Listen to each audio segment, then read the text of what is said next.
Nakakailang takoyaki ka sa isang araw? 300 pieces po. Ang galing mo magtusok-tusok ha. Nakakailang tusok ka sa isang araw, ma'am? Medyo madami. Madaming tusok din na gagawa mo. Yes.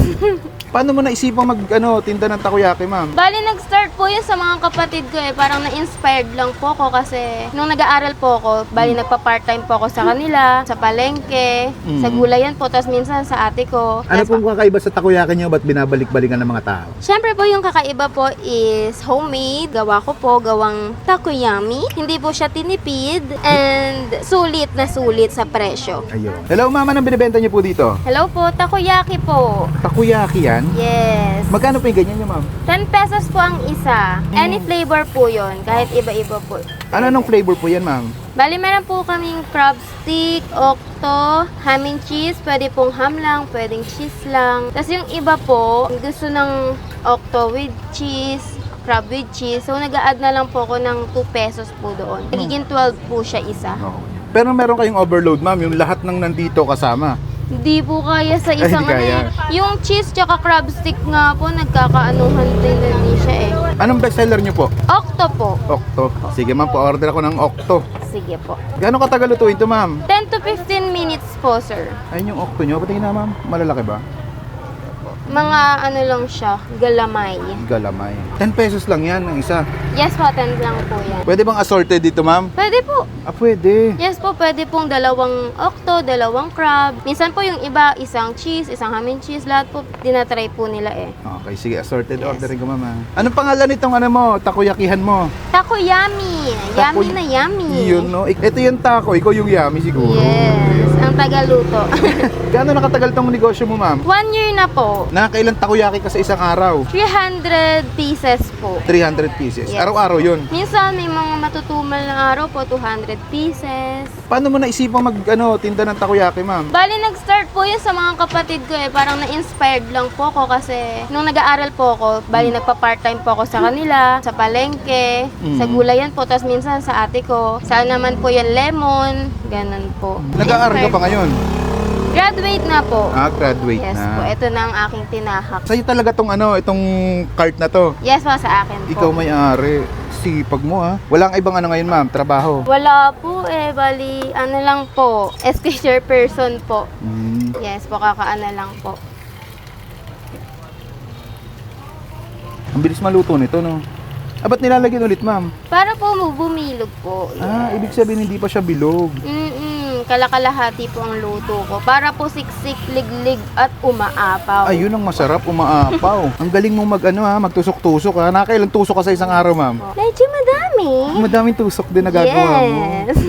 Ba't sobrang mura ng takoyaki mo, ma'am? 10 piso lang, hindi ka ba lugi doon? Hindi naman po. Meron pong tinutubo, kaunti. Mm. Pero, madami po kasing nabili. Kaya po, parang Chinese. Oh, may Yes. kita pa rin. Chinese ka ba, ma'am? Hindi. Ay, hindi. Anong lahi Purong mo? Pilipino. Ayan, Pilipina. Anong oras ka nag-open dito, ma'am? 3 to 10 po. 3 ng hapon hanggang 10 po ng gabi po. Ayun. Saan po kayo matatagpuan, ma'am? Sa JP Poblacion Rosario, Cavite po.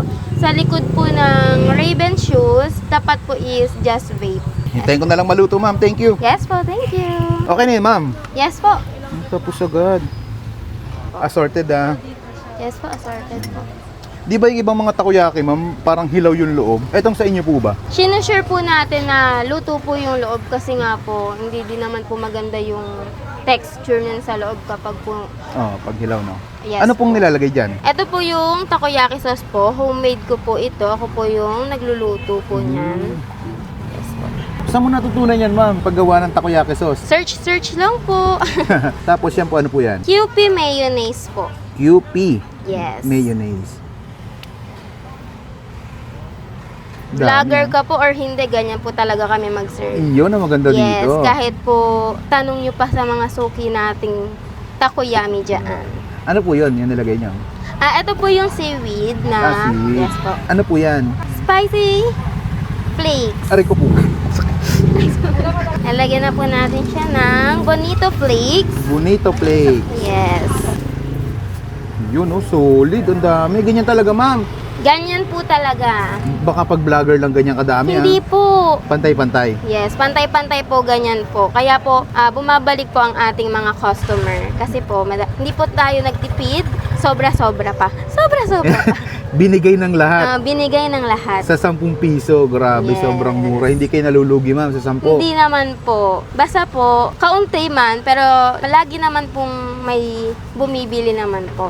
May huling tanong na lang ako, ma'am. Ano Yes, pong kakaiba sa takoyaki niyo? Ba't binabalik-balikan ng mga tao? Siyempre po, yung kakaiba po is homemade. Gawa ko po, gawang takoyami. And hindi po siya tinipid, as you can see. Sobrang punong-puno.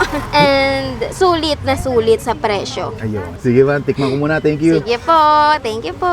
At tayo mga kaabangers, nandito tayo ngayon sa Takoyami, dito lang sa may Rosario, Cavite, tapat ng plaza. Titikman natin yung takoyaki nila dito. 10 piso lang, oh grabe, kahit anong flavor pwede. Meron silang octo, ham and cheese, at saka yung crab stick. Kahit anong piliin mo dyan, 10 piso lang. Grabe, sobrang mura nito. Parang ito na yung pinakamurang takoyaki nakita ko. Tikman natin, kain tayo. Ang sarap nga nung sauce nila. Tsaka maganda dito, hindi tinitipid. Ayun, sobrang dami. Grabe.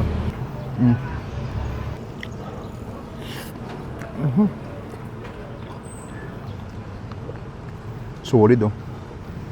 Ay, bisitahin nyo na dito kay Ma'am Josephine. Napaka-solid dito mga lods. Panalods. Paano? Order po, nabitin ako.